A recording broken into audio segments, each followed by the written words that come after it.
2006, Tiffany Hall rushed into a hospital carrying a lifeless newborn, claiming a tragic premature birth. But when doctors wanted to examine her, she refused, raising suspicions. At the same time, the community was gripped by fear as a pregnant woman named Jamela Tunstall and her 3 young children went missing. As investigators dug deeper, they uncovered disturbing truths that no one could have imagined. Wait, By what? the end of this What video, truth? you'll be left wondering what truly drives someone to commit such unthinkable acts. For starters, Tiffany wasn't exactly a newcomer in Jamela Tunstall's life. They had known each other since they were It's little. starting to be a little weird, but I want to see how deep it's going to Their get. sisters, even though they weren't related by blood. Additionally, both girls grew up in the same neighborhood in East St. Louis, Illinois, and had a lot in common. Most people who knew them described them as quiet and a bit introverted, often hanging out together and finding comfort in each other's company amidst the ups and downs of their challenging lives. And boy, did they have challenging lives. Jamela faced a really tough childhood, moving from one foster home to another while trying her best to stay in school. It wasn't easy for her at all, but through the difficulties, she found a sense of belonging with Tiffany. They became close friends, and Tiffany understood Jamela in a way that others didn't. Meanwhile, Tiffany had her own battles to fight. By the time she turned 14, she was already making headlines for all the wrong reasons. She had gotten into trouble with the law and earned the label of a juvenile delinquent for kicking her mother. Her home life was just as chaotic, filled with strict curfews and rules she constantly broke. It seemed like she was always butting heads with her family. In fact, Tiffany's mother, Beverly Cruz, once told the St. Louis Post-Dispatch that Tiffany was quite the handful. She even recounted a wild story about how Tiffany had set their kitchen on fire when she was a teenager. Yet despite everything, She really didn't like her life, but it seemed like her life was actually wholesome. It seemed like that, but I can't tell if your life was wholesome and you just act out for no reason, or you just had a life and you just couldn't handle it. both Tiffany and Jamela stuck together, creating a friendship that felt unbreakable. And just like how they found solace in each other, they also shared the experience of becoming mothers. At 16, Jamela welcomed her first child, a son named Demond, in 1999, and then had 2 more kids, Ivan in 2003 and Janella in 2004. Although she struggled at times, like when she lost custody of her kids for disciplining her eldest son with a belt, she fought hard to reclaim her family. After taking parenting classes, she got her children back, determined to turn her life around. She even bought a car with her tax refund and enrolled in community college, aspiring to become a photographer one day. On the other hand, Tiffany's journey was equally tumultuous when it comes to parenting. Just like Jamela, she became a mother at just 16, welcoming her first child into the world, followed by a second baby shortly after. But her life took a dark turn in 1999 when she lost custody of her daughters. Authorities discovered alarming evidence of severe abuse against her 2-month-old baby, painting a heartbreaking picture of neglect. Witnesses recalled seeing the infant in Tiffany's arms, limp like a rag doll, which raised immediate concerns. The injuries sustained that day would leave lasting consequences, and by the time the little girl turned 7, she still relied on diapers and struggled to communicate, often speaking in sound. So you tell me that your daughter still had the knowledge of a fucking 2-year-old. Not a 2-year-old, the knowledge of a preemie baby. Even a 1 or 2-year-old had the knowledge to say a word. She's literally 7 years old, probably in the 1st or 2nd grade, and she's still wearing diapers, and she barely even saying a word properly. Yo, what type of mother do that to their kid? It is difficult to understand what she did. In 2002, both of Tiffany's daughters were returned to her care. This happened after the state attorney decided not to pursue charges of abuse against her. The Department of Children and Family Services concluded that Tiffany was no longer a threat, which meant she could finally reclaim her role as a mother. It was a big relief for her, a chance to start fresh with her kids. However, life had other plans for Tiffany. That same year, she found herself in legal trouble once again. At just 23, she was charged with possession of a stolen credit card. Meanwhile, Jamela was living a completely different life at this point. While Tiffany's world was filled with drama and chaos, Jamela had found a quieter routine that worked for her and her family. She often kept to herself, focusing on protecting her children from the tough realities of their housing project. Life wasn't easy, but Jamela was determined to create a safe space for her kids. She was a cautious mom, rarely letting her children play outside unsupervised. Whenever they did venture out, you could find Jamela sitting on a milk crate just by her door, her watchful eyes following their every move. Her kids found joy in a little green tractor, a simple toy that they shared with the neighborhood kids. It was a small but significant source of happiness in their tough surroundings.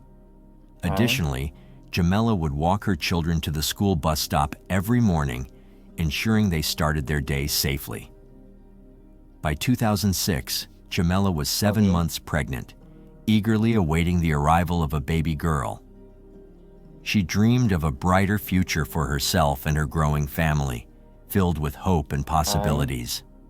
While Jamela was focused on her family's well-being and looking forward to new beginnings, Tiffany was still grappling with her own struggles. Life seemed to throw challenge after challenge at her, but despite everything, their friendship remained strong. In fact, Tiffany often took the time to babysit Jamela's kids, even though she had her own parenting troubles to manage. It all seemed okay for them. But everything changed on the evening of September 16, 2006. Tiffany made a startling call to the police, claiming she had just given birth to a stillborn child at Frank Holton Park. When she arrived at the hospital, the situation took a bizarre turn. Tiffany refused to let doctors examine her, raising immediate concerns about her story. Investigators began to question her, and as they pressed for details, her accounts became increasingly confusing. She alternated between saying she had been sexually assaulted and insisting that wasn't the case at all. No one knew Tiffany was pregnant, except for her Navy boyfriend. An autopsy was performed on the baby girl, but it revealed no signs of trauma and failed to determine a clear cause of death. After that unsettling night, Tiffany left the hospital, and the lifeless infant was taken to the morgue. What's even more bizarre is that Tiffany went ahead and organized a funeral for the baby she named Tiffany Horn. Just days after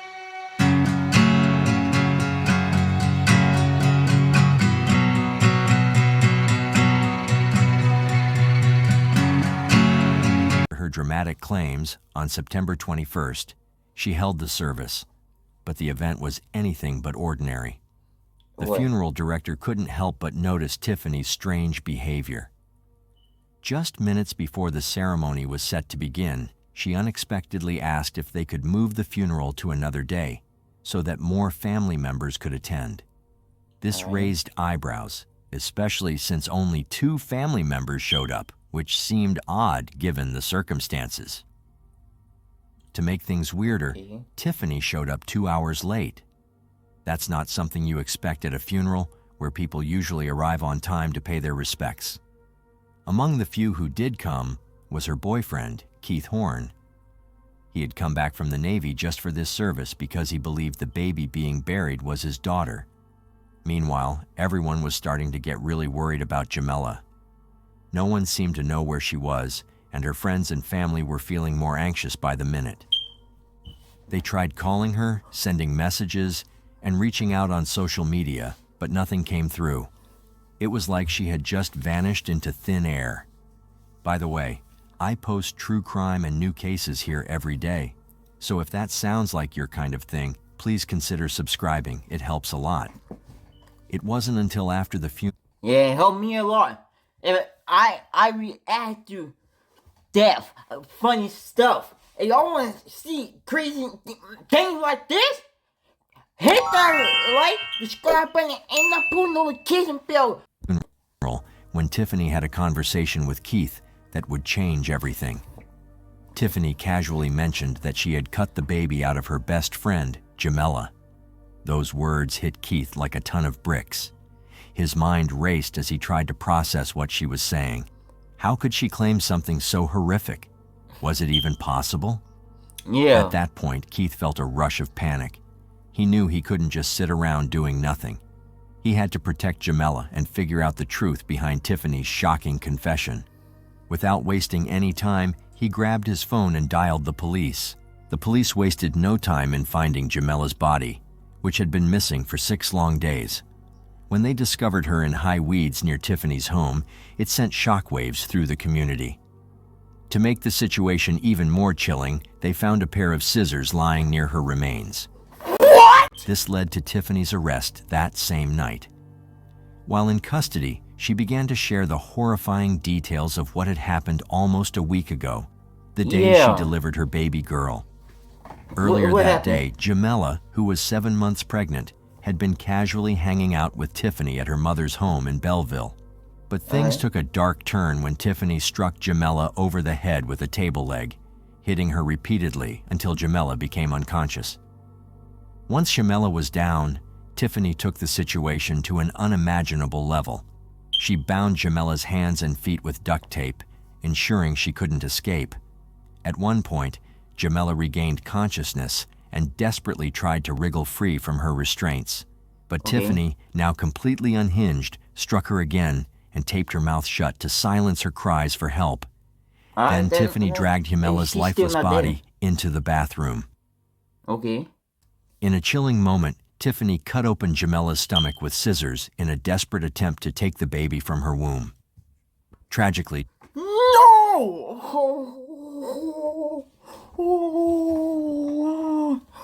when life hits y'all with a curveball, when things don't go your way, when your life flip up and your life don't turn the way your best friend life turn, don't do something stupid like that. Like, come on, just because you're jealous of how your friend's life been and how your friend's life was doing, why will you take the time and do something like that? Jamela was still alive during this horrific act, but she lost an enormous amount of blood and eventually succumbed to her injuries. After committing such a monstrous crime, Tiffany tried to cover her tracks.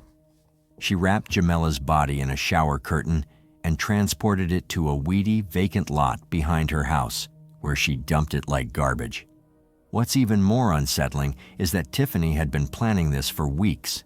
Just a week before Jamela's murder, she had purchased items for a makeshift birth kit, scissors, alcohol, and a bulb syringe. She knows to make things even more twisted, she had been pretending to be pregnant, hoping to lure her boyfriend Keith home from the Navy under false pretenses. When the news hit that Jamela had died and Tiffany had been arrested, it horrified both. Both mothers were left reeling, struggling to comprehend the tragic turn of events. Just when everyone thought things couldn't get worse, another dark cloud loomed over the community. Jamela's 3 children were missing, and nobody knew where they were. The following day, Friday, September 22nd, the police sprang into action. They headed straight to Jamela's apartment, hoping to find photos of the missing kids to share with the media, hoping someone would recognize them and help bring them back. Jamela's partner, Ivan Collins, had already been questioned, and the police needed more information from him.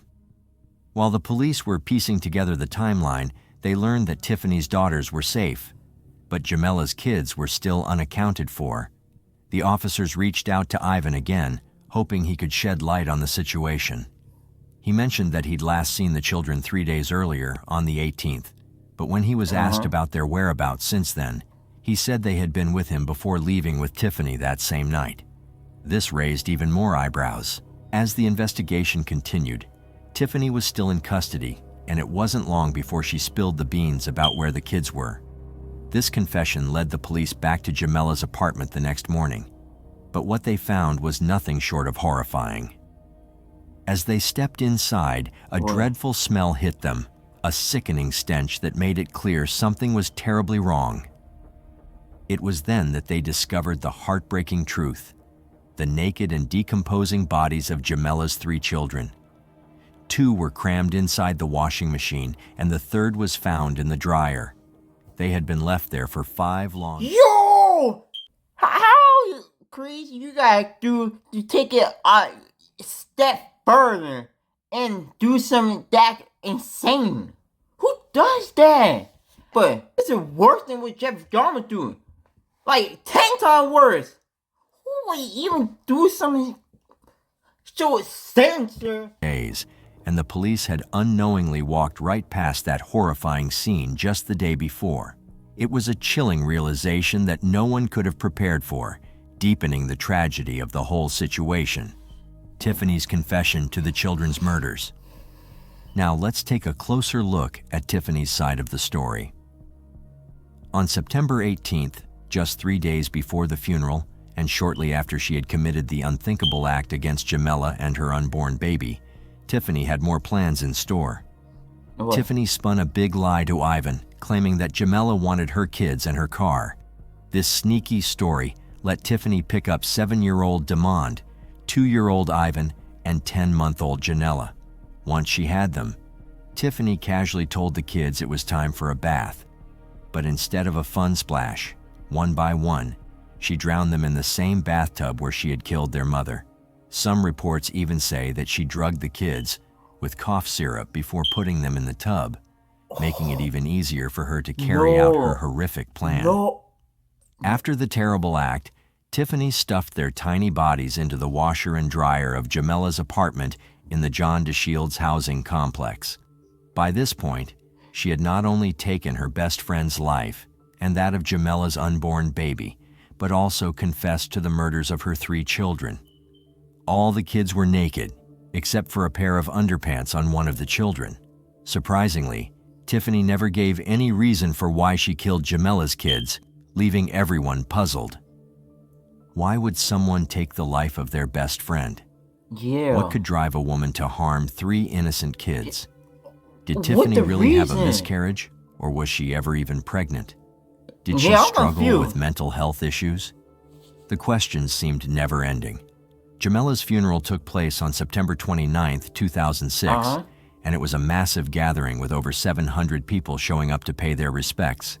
Friends and family shared stories about Jamela's bright, childlike smile, the way her face lit up when she talked about her kids, and how she often got bored easily. People remembered her children's unique personalities too, bringing warmth to an otherwise tragic day. The community really came together, raising more than $30,000 in just 3 days to help cover the funeral costs for Jamela and her children. Initially, Tiffany was only charged with the murder of Jamela and her unborn daughter, but as the investigation unfolded, 3 more murder charges were added for the children. At first, Tiffany pleaded not guilty, leading to a psychiatric evaluation. She started with a public defender, but when the state announced it would pursue the death penalty, she was given a new lawyer experienced in such serious cases. James Gomrick, one of Tiffany Hall's lawyers, mentioned that while Tiffany was deemed mentally fit to stand trial, she also had some serious mental health issues going on and scored in the mid-70s on the IQ scale. But what sets Tiffany apart from other women who have committed similar crimes is that she already had kids of her own. Her daughters were just 7 and 8 years old at the time of the murders. On June 10, 2008, several serious conditions, psychotic disorder, post-traumatic stress disorder, schizophrenia, mood disorder, bipolar disorder, and mild mental retardation. Because of all this, the court decided to reverse Tiffany's denial of post-conviction relief, which meant she could keep fighting her case. Tiffany's petition went through several revisions, with new attorneys working on it throughout 2015 and 16. They were granted a bunch of extensions to get it right. She even asked for a new attorney again, but that request was denied too. Eventually, the court dismissed her petition because it didn't meet the necessary requirements. But Tiffany wasn't done yet. She appealed this decision, claiming her lawyer didn't do enough to amend the petition properly. So she blamed her In 2020, lawyer? Tiffany finally got a break and won her appeal, Alright. giving her another shot Okay. at filing a petition for relief. It looks like Tiffany's case might be stuck in the appeals process for quite a while, but at least Jamella's family can find some comfort in knowing she's behind bars. Now, at 42 years old, Tiffany is being held at Logan Correctional Center in Lincoln, Illinois. One source noted that Jamella's stillborn baby girl was exhumed and reburied alongside Jamella and her 3 other children in Millstadt, Illinois.